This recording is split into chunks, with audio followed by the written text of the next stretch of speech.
Buenas tardes, profesora y compañeros. Nosotros somos el equipo 5 y vamos a continuar con el tema de salud y estrés.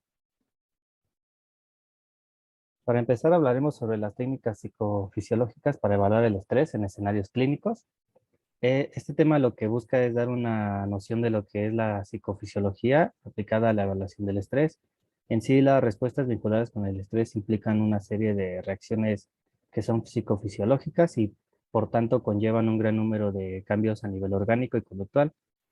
Así que hay técnicas, métodos que se han ido elaborando para su medición y la evaluación del estrés, como lo son los autorreportes, en los cuales se aborda el aspecto subjetivo del individuo ante el estrés.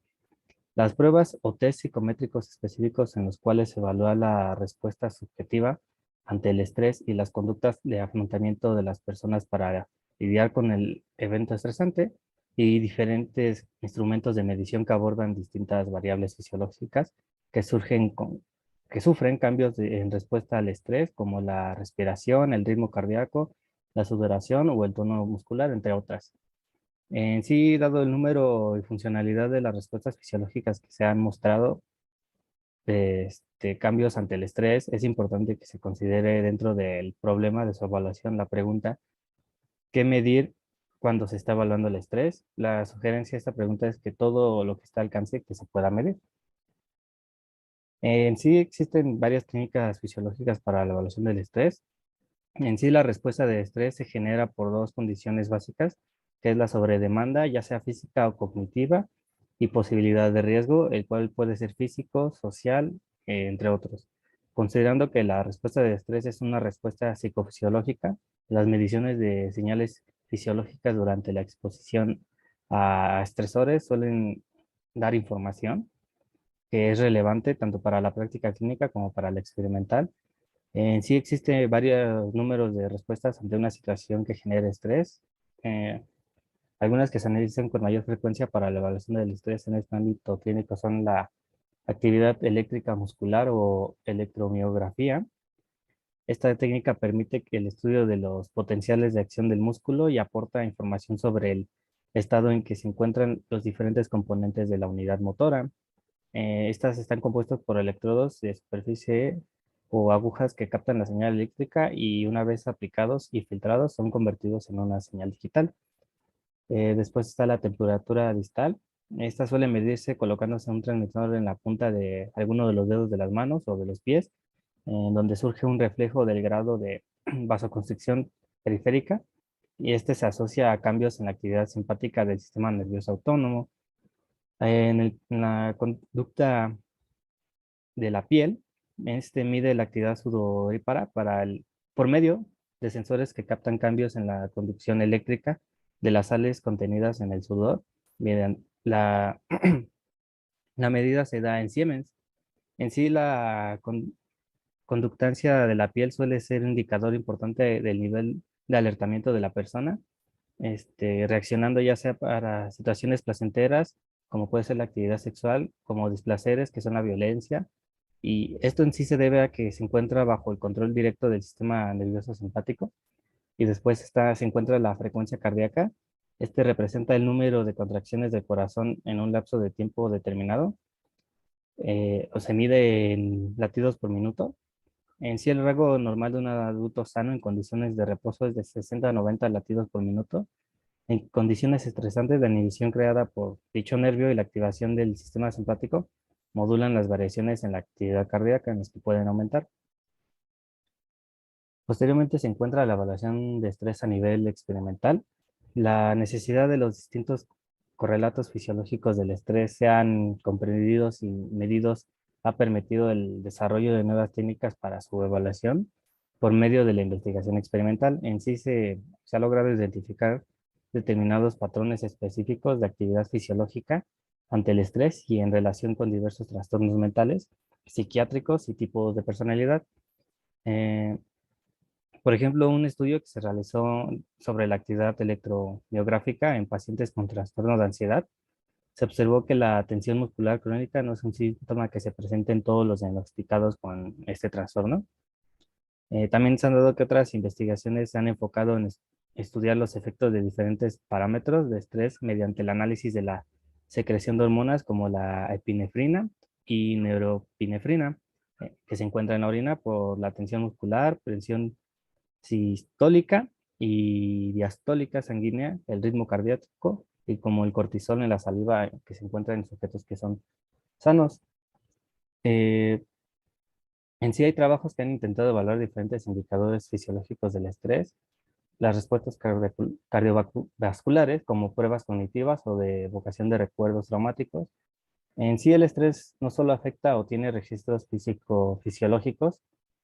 En otros casos, el objetivo principal ha sido evaluar la posible afectación en el desempeño de pruebas de memoria de trabajo provocada por estrés, inducido mediante la evocación de recuerdos traumáticos, sobre todo en pacientes diagnosticados con síndrome por estrés postraumático, ya que se ha observado que el estrés provoca problemas de concentración, memoria y otros aspectos cognitivos.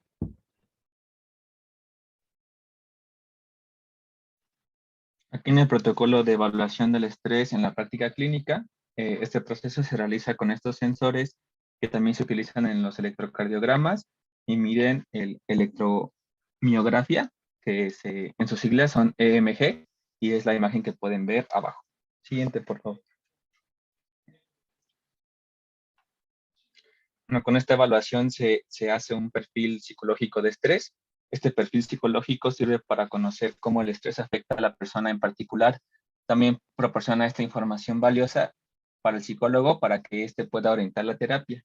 El perfil psicológico del estrés es de gran importancia porque considera las características individuales de cada paciente. Siguiente, por favor. Ya en el procedimiento, este sensor de CP se pone en las yemas de los dedos índices y anular de la mano no dominante. También el termisor para la TEMP-D se ubica en el dedo meñique de la mano no dominante. Los sensores de EMG pueden colocarse en distintas posiciones. Generalmente la elección es considerando los reportes del dolor de la persona.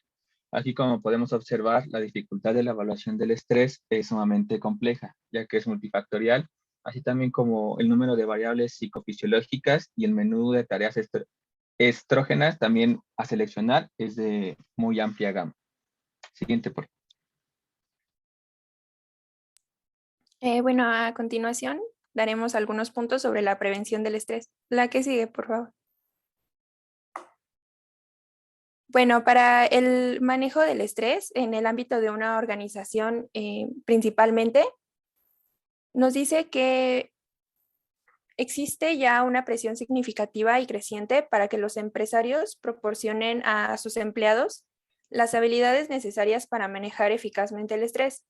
Esto lo podemos ver principalmente en el Reino Unido, en donde la Agencia Ejecutiva para la Salud y Seguridad ha decidido que los empresarios tienen la obligación legal de proteger el bienestar emocional y físico de sus empleados. Esto, bueno, para el manejo del estrés, los intentos incluyen o han incluido el entrenamiento en el lugar de trabajo, en donde se ha intentado ayudar a afrontar más eficazmente las exigencias que se les imponen. Esto quiere decir que el manejo del estrés o la forma en la que se va a intentar reducir el estrés es principalmente bajo algunas técnicas que se guían de acuerdo a lo que cada persona hace en su puesto de trabajo. La que sigue, por favor. Sin embargo, pues tenemos a Oldenburg y Harris en 1996 que sugieren que existen una serie de factores que limitan los beneficios de los programas de manejo del estrés en el lugar de trabajo. Los dos principales es que en, en estos programas de manejo del estrés, el número de personas que asisten suele atraer solo entre 10 y 40% de la plantilla. Es decir, solo un 10 y 40% del porcentaje total que labora en el lugar de trabajo.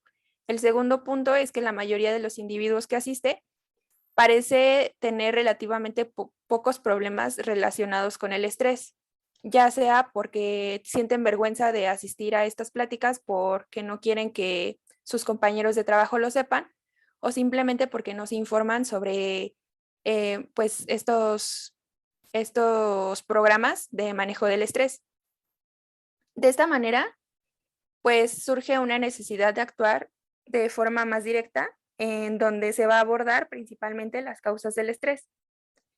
Esta forma de abordar el estrés o la prevención del estrés es mucho más compleja, pero con implicaciones potencialmente más significativas para la organización.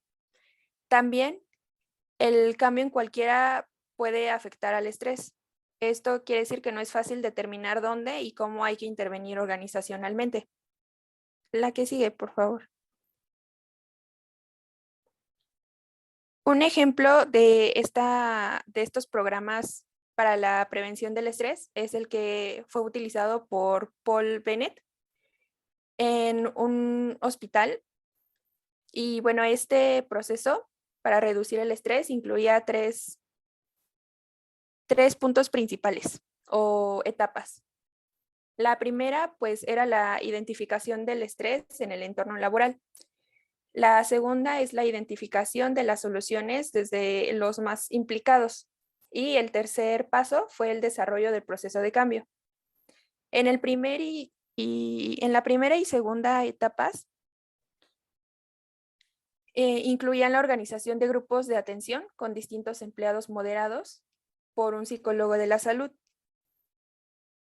Y se invitaba a los asistentes a identificar los factores de sus entornos laborales que afectaban negativamente a su calidad de vida en el trabajo. También se les pedía que identificaran cualquier solución a estos problemas. Cada uno de los temas y de las soluciones planteadas en los grupos fueron ordenados en un conjunto de problemas que constituyó el punto de partida de la siguiente fase de la intervención. Bueno, algo que resultó interesante en este estudio fue que los trabajadores daban soluciones que afectaban a otros trabajadores al aumentar su insatisfacción y su estrés. Entonces, bueno, al pasar al tercer paso para esta intervención, fue que una vez documentados los problemas y las soluciones, fueron llevados a un pequeño comité que dieron una respuesta a las necesidades, agrupando los temas en 3 categorías. Bueno, ahí vemos que la primera de estas categorías fue con probabilidad de tener un efecto mínimo, pero fácil de promover. El segundo fue con probabilidad de tener un efecto significativo, pero más fácil de promover. Y el tercero fue con probabilidad de un efecto significativo, pero imposible de llevar a cabo. Este proceso pues se centró principalmente en las 2 primeras categorías, en donde pues tenemos que existe probabilidad de un efecto mínimo, pero eran fáciles de promover por estos pequeños comités que se organizaban en el lugar de trabajo. Y la segunda categoría pues era con probabilidad de tener un efecto significativo, pero más fácil de promover. Como vemos en este ejemplo, pues aunque era un proceso que sí daba resultados significativos, pues no era tan fácil de llevar a cabo por todos los empleados. Sin embargo, sí hubo ciertas situaciones que se cambiaron y se pudieron llegar a acuerdos para poder reducir un poco el estrés en el lugar de trabajo. La que sigue.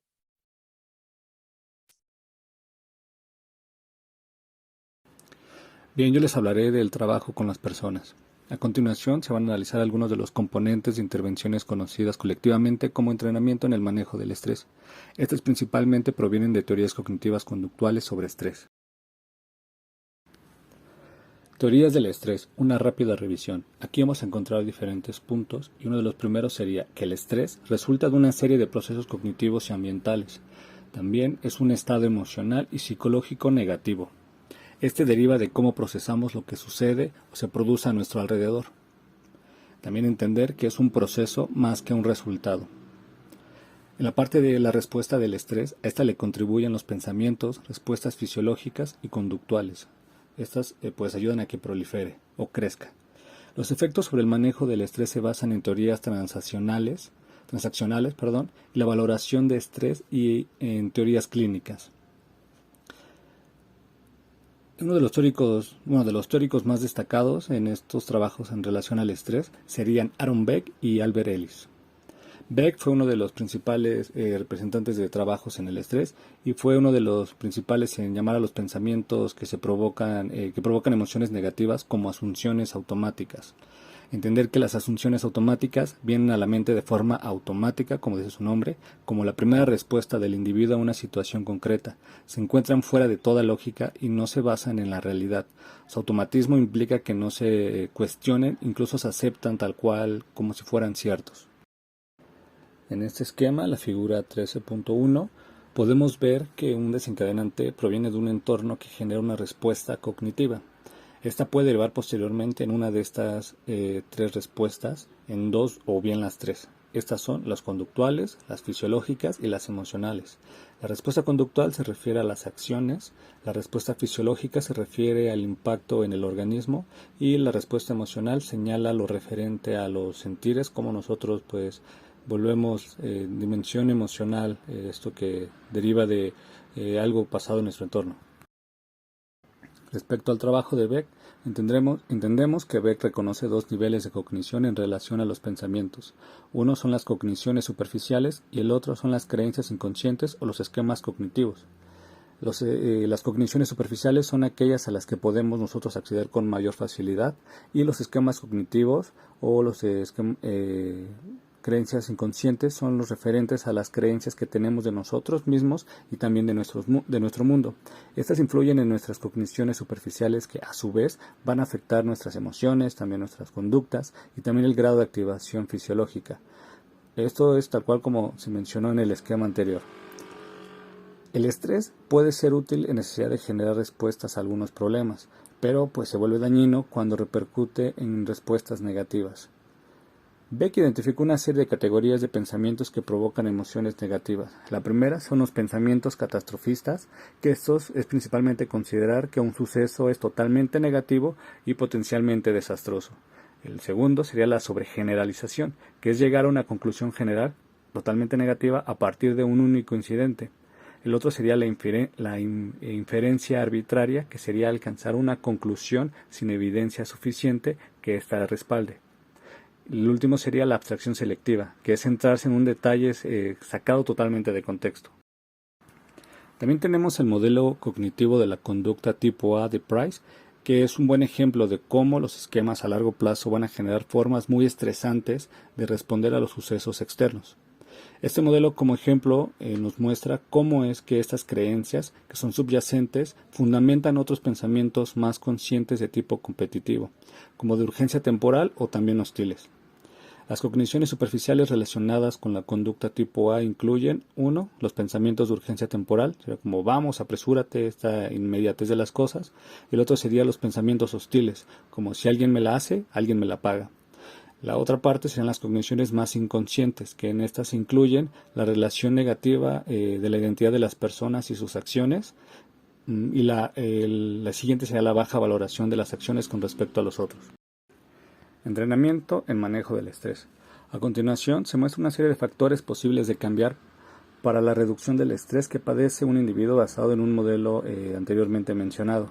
Principalmente son los sucesos del entorno que desencadenan la respuesta del estrés, o una serie de desencadenantes de un estrés a más largo plazo, y la otra sería las respuestas conductuales, fisiológicas o cognitivas inadecuadas que pueden producir una respuesta a este suceso. La mayoría de programas de manejo de estrés se centran principalmente en cambiar reacciones, otros enseñan técnicas de relajación, algunos otros intentan cambiar las reacciones cognitivas. Pocos son los que abordan la relación con los desencadenantes del estrés.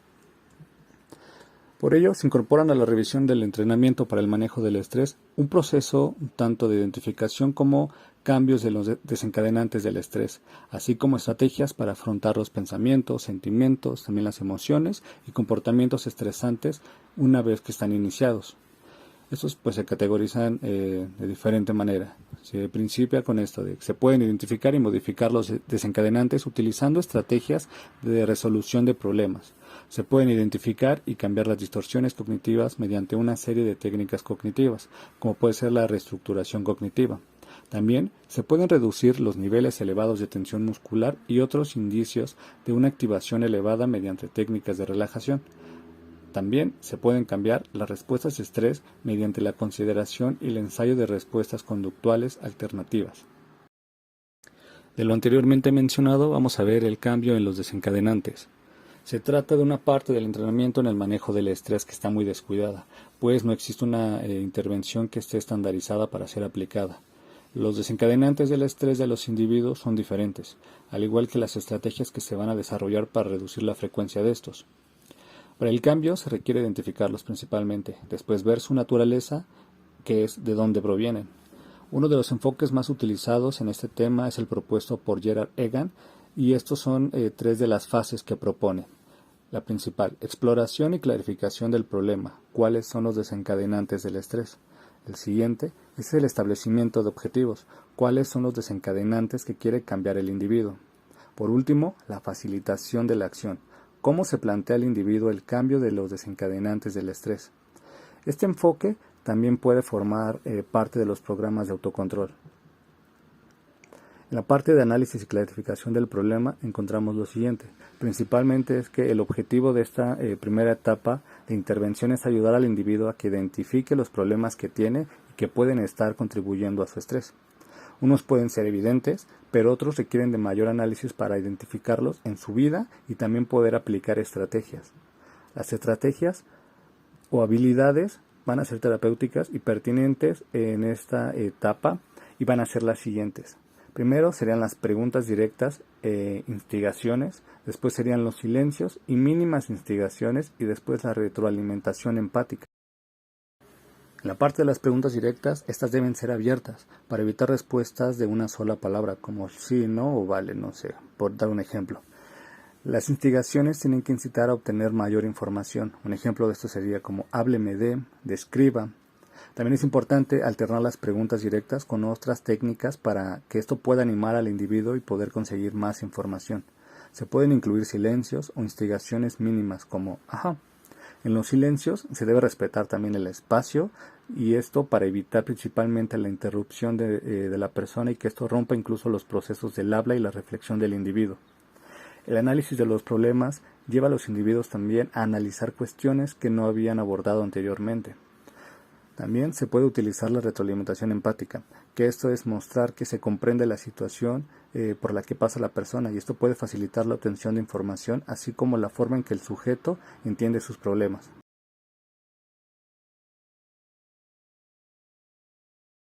Bien, ahora hablemos del establecimiento de objetivos. Para algunas personas, el hecho de identificar los problemas puede implicar que se sientan capaces de afrontarlos y no requieran más ayuda, pero para otros esto no es suficiente y ellos precisan de ayuda para identificar qué deben cambiar y sobre todo el cómo lo van a cambiar. En una primera etapa de este proceso se trabaja en la identificación de metas por alcanzar del sujeto. Es formular metas en términos concretos. Si el objetivo final parece difícil de alcanzar, se establecen metas que encaminen de forma más factible su logro. Es poner metas intermedias siempre derivadas desde el individuo, desde sus capacidades. Algunos objetivos pueden parecer fáciles derivados de la etapa del análisis del problema.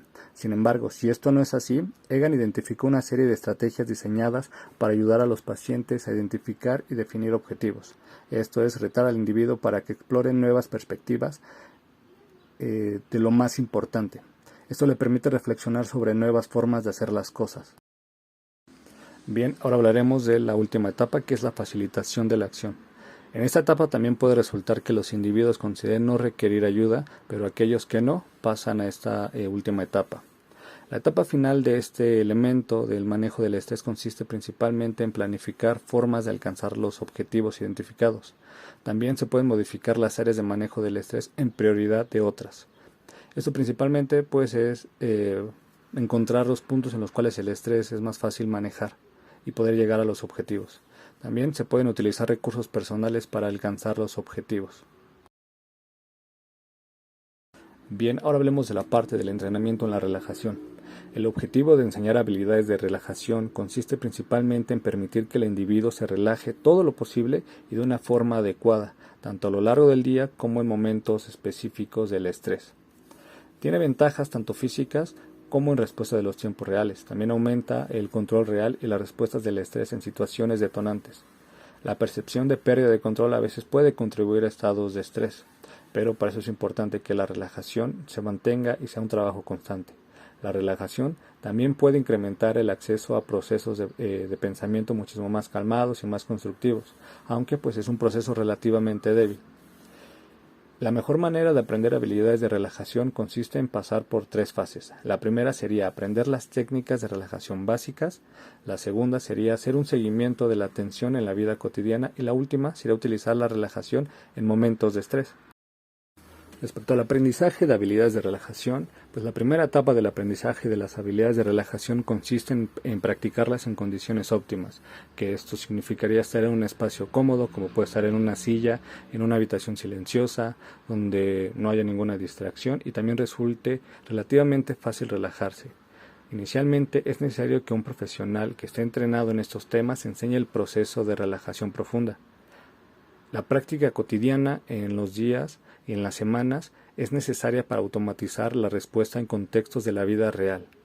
El proceso de relajación que se enseña más frecuentemente se basa en la técnica de relajación muscular profunda de Jacobson en 1938.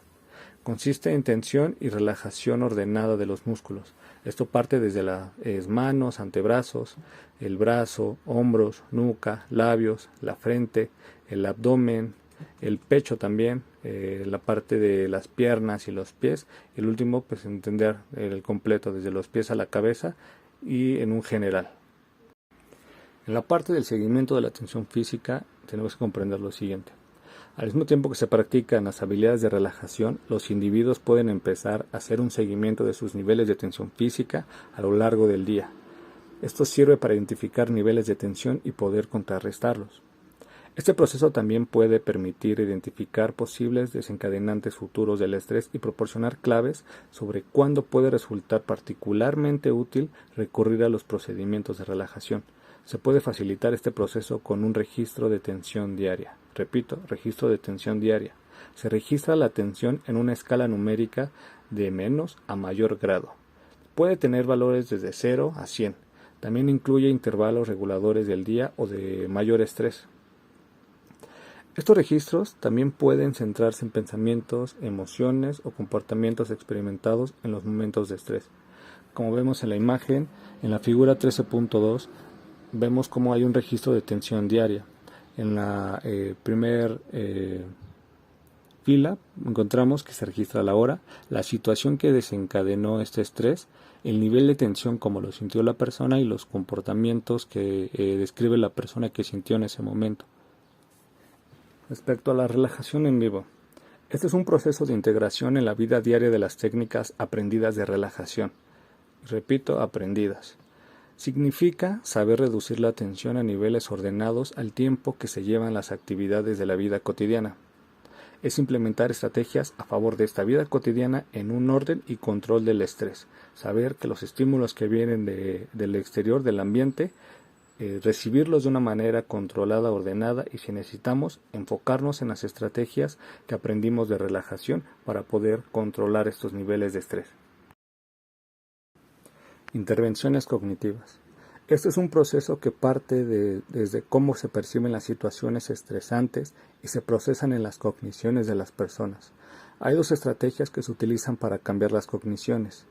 El entrenamiento en autoinstrucción es desarrollado por Menchenbaum y este está dirigido a las cogniciones superficiales.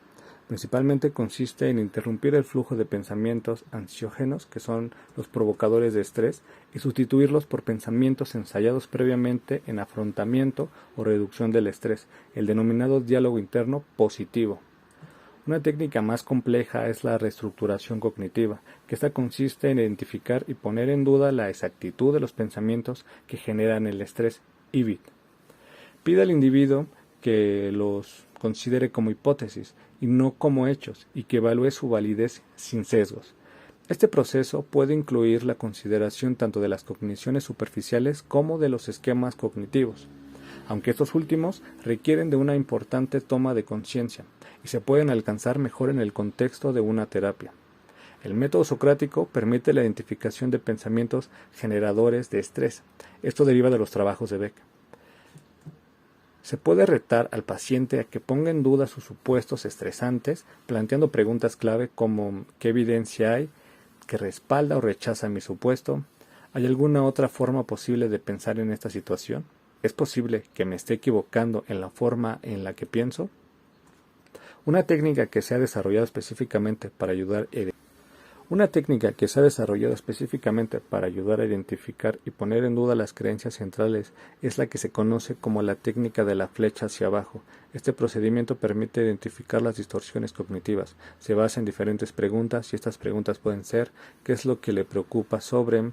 ¿Qué repercusiones tendría? ¿Cuáles serían las consecuencias de? ¿Cuáles serían las consecuencias últimas de?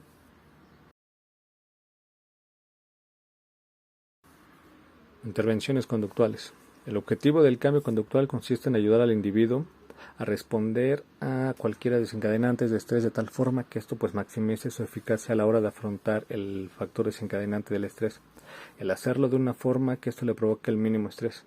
Algunas conductas pueden ser muchísimo más sencillas, también la identificación, y otras pueden ser muchísimo más complejas. También se deben identificar previamente. Eso también puede ser con la parte del registro de algunas situaciones estresantes. Se trabaja con base en los objetivos y se efectúan en la vida real o la vida cotidiana.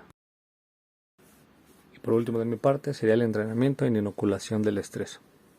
En su enfoque denominado entrenamiento de inoculación del estrés, Meechenbaum en 1985 sugirió que se podían combinar las diversas ramas de la terapia cognitiva descrita anteriormente, de forma que cuando el individuo se encontrara ante un factor estresante se pudiera concentrar en: 1. Comprobar que su conducta es adecuada a las circunstancias; 2. Mantener la relajación; y 3. Tener un diálogo interno adecuado. Además, sugiero que cuando se puede anticipar un factor estresante concreto, se debe aprovechar la oportunidad para ensayar esas acciones antes del propio suceso.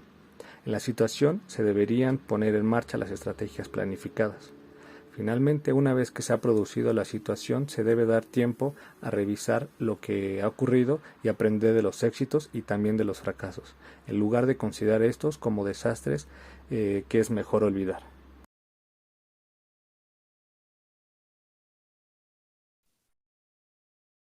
¿Cómo ayudar a la gente a afrontar un trauma? La siguiente, por favor. Bueno, antes de llegar a estos puntos, debemos definir bien qué es un trastorno de estrés postraumático. Este es un trastorno que constituye una respuesta a haber experimentado un suceso traumático. Los elementos clave son recuerdos repetitivos indeseados de aquel suceso, a menudo en forma de visiones retrospectivas, e incluso son intentos de evitar esos recuerdos y un nivel de activación generalmente elevado. Según lo menciona la Asociación Americana de Psiquiatría, un trastorno de estrés postraumático, un acontecimiento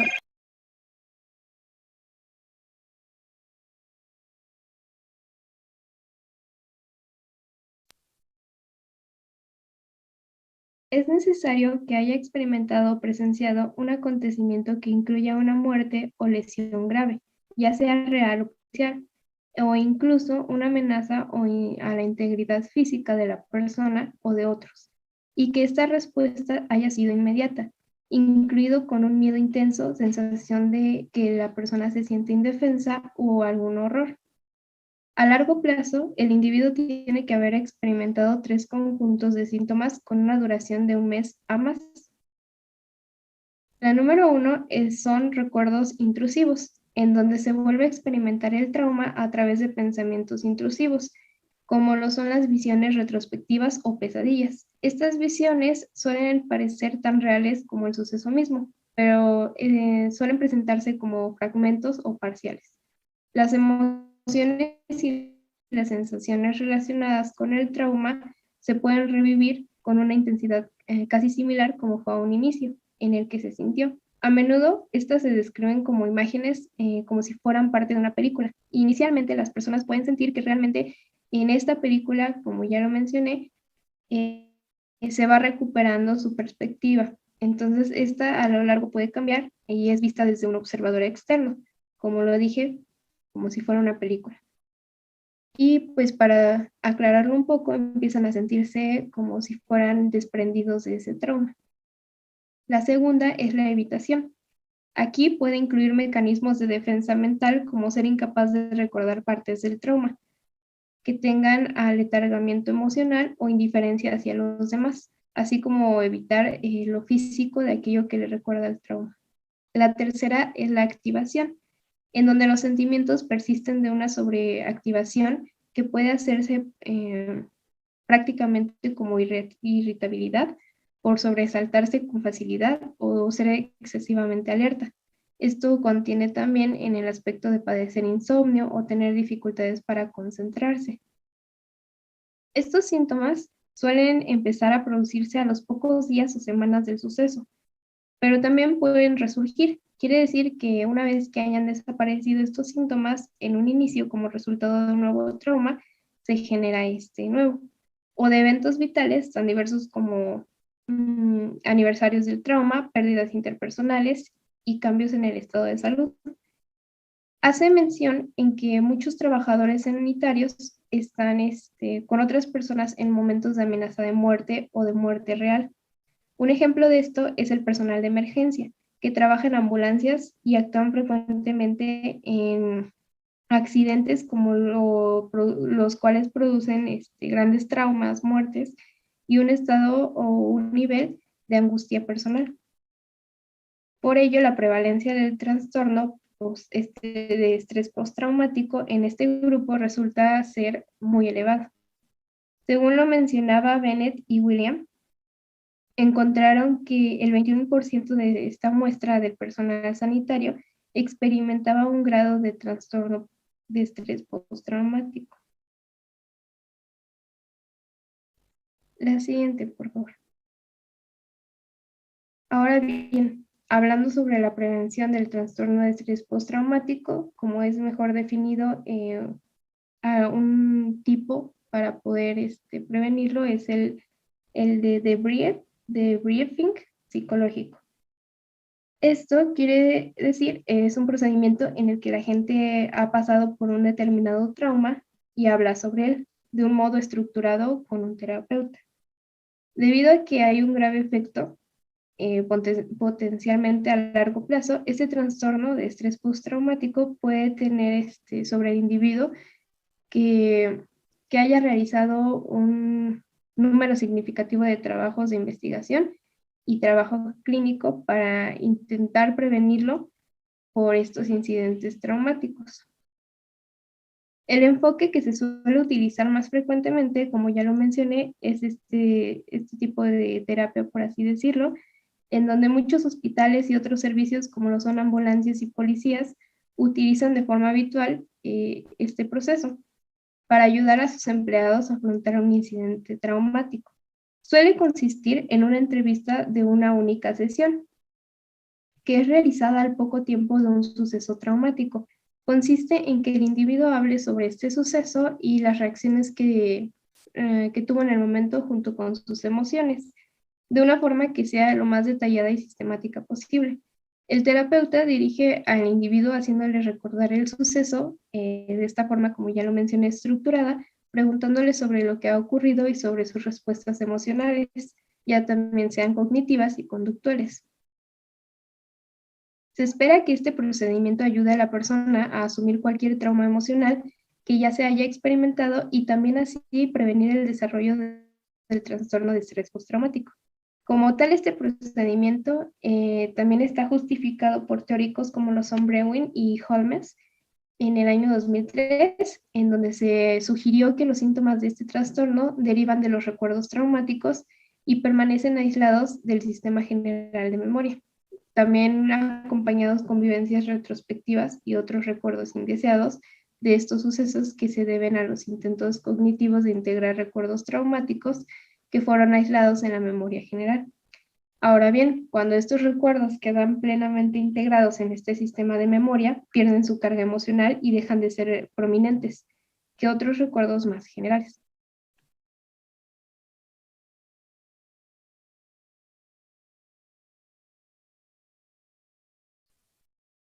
Ok, ¿qué otros recuerdos más generales?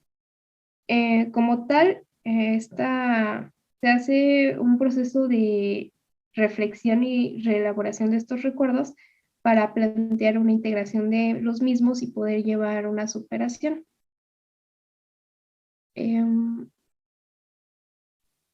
Ahora bien, de Brinpink parecía inhibir la recuperación a largo plazo de un trauma psicológico, pero se han puesto una serie de explicaciones para estos hallazgos. El primero es que se puede producir un trauma secundario.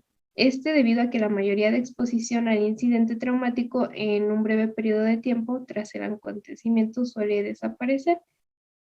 El siguiente es que Debrin puede medicalizar el malestar normal y aumentar la expectativa de desarrollar síntomas psicológicos en aquellos que en otro caso no lo hubieran desarrollado. Y el tercero es que puede impedir que se produzcan las potenciales respuestas protectoras, como lo son la negación y el distanciamiento, que es posible que éstas se produzcan inmediatamente después de que ocurre un hecho traumático en la persona. Estos hallazgos parecen particularmente preocupantes, o al menos así se tiene considerado como lo son, ya que la terapia no es algo que lo tengan muy bien definido, incluso se hacen muchas críticas ante este tipo de trabajo. La siguiente, por favor.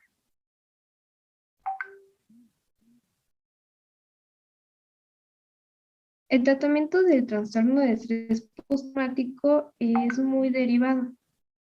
Entonces, con podemos tener en cuenta que tras un incidente traumático, muchos individuos experimentan síntomas parecidos al del trastorno de estrés postraumático durante un periodo muy limitado. También hay muchos que se recuperan en semanas posteriores del incidente, pero también cuentan con angustias que son persistentes durante al menos un mes. Se puede diagnosticar el desorden de estrés, pero en algunos casos el tratamiento óptimo parece muy similar al que ya les mencionaba, que era el de BRIM psicológico, ya que esto implica pues la exposición repetida de estos recuerdos del suceso, que se cree que es una forma correcta de poder superar algún trauma con mayor rapidez. La terapia de exposición cuenta con una forma, o más bien es una forma de terapia que consiste en exponer a los recuerdos traumáticos basada en supuestos teóricos de esta exposición, que es continuada y da lugar a una reducción paulatina del miedo relacionado con los recuerdos, pero también se cuenta con la desensibilización y reprocesamiento por medio del movimiento ocular. Esta terapia también es muy aplicada en algunos casos, como lo mencionaba en estas personas que sufren algún estrés postraumático, y habla sobre una forma de terapia para el trastorno que consiste en exponer al paciente a recuerdos traumáticos al tiempo que se le hace mover repetidamente los ojos. El método por el que funciona no está tan claro, pero la teoría más popular es que cuando los ojos se mueven hacia adelante y hacia atrás se crea una actividad cerebral que es parecida a la que se produce durante el sueño. Este movimiento rápido de los ojos puede ayudar al cerebro a procesar el material atascado, lo que permite al individuo alcanzar una resolución adaptativa. Digamos así, pone en actividad el cerebro y los recuerdos. La siguiente, por favor.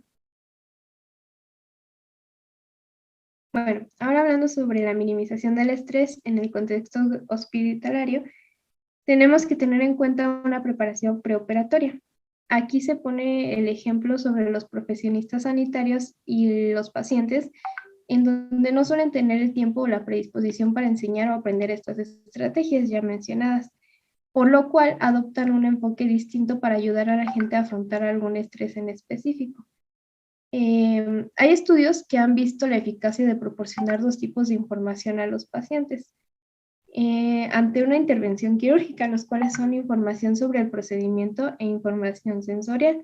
La primera, como lo ven ahí en la imagen, sobre información sobre el procedimiento, es donde una enfermera una semana antes informa sobre lo que se va a llevar a cabo, la intervención quirúrgica que se va a llevar, y hasta ahí, y hasta que llega el día y se hace la operación. Y la segunda es cuando ya tienen más actividad, en donde les informan tal cual como van a llevar el procedimiento. La siguiente, por favor. Ahora, los ajustes a la necesidad del paciente y los estudios realizados para comprobar. Es importante el tipo de intervención, pero también es importante ajustarse a las características del paciente que la recibe. Hay pacientes que suelen afrontar la situación utilizando estrategias de afrontamiento basadas en evitación, mientras que otros utilizan el afrontamiento centrado en el problema. En el estudio de Wilson se mencionaba este caso en donde él no se daban los informes como tal de lo que se le hacía al paciente, pero sí tenía consciente que los pacientes tenían niveles de ansiedad pues relativamente reducidos, en los cuales beneficiaban al aprendizaje de estas habilidades de relajación. Y por otra parte, el de Morgan, Reufel y Kaushin presentan otro estudio que es como la contraparte del primero, en donde a las mujeres eran sometidas a esta cirugía ginecológica, se les daban condiciones condición placebo, en donde recibían información del funcionamiento de la sala del hospital, información sobre sensaciones que iban a tener, sobre el procedimiento, y pues las tenían preparadas para lo que venía. Ahora, como dice ahí, Hathaway, por medio del metaanálisis, concluyó